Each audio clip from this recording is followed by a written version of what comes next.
Ikakasal ka na? Narito ang mga bagay na dapat alamin para sa marriage license. Una, ihanda ang sinumar na makukuha sa PSA o Certificate of No Marriage, birth certificate, at kahit anumang valid na government-issued IDES. At pumunta sa opisina ng local civil registrar para sa mga edad 18 hanggang 21 taon. Kinakailangan ng parental consent, parental advice naman sa edad 22 hanggang 25 taon. Ito ay pagpirma lamang ng mga magulang sa isang form. Isa pang kailangan para sa marriage license ay ang pagtanim ng hindi bababa sa 30 punla ng puno. Kumuha ng mga larawan at iprint ang mga ito.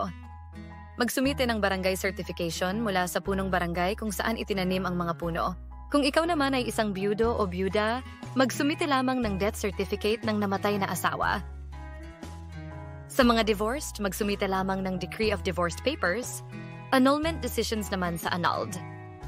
Para sa mga hindi Filipino citizen, pumunta lamang sa kani-kanilang embassy o consular offices dito sa Pilipinas para makakuha ng legal capacity to contract a marriage. Sa ilalim rin sa pre-marriage counseling o PMC ang mga aplikante. Sundin lamang ang instruction ng staff sa opisina ng LCR bago pupunta sa PMC venue. Pagkatapos makumpleto lahat ng kinakailangan, maghintay ng 10 araw or 10 posting days bago ma-issue ang marriage license. Meron ding pagkakataon na hindi kailangan ng marriage license upang makapag-asawa.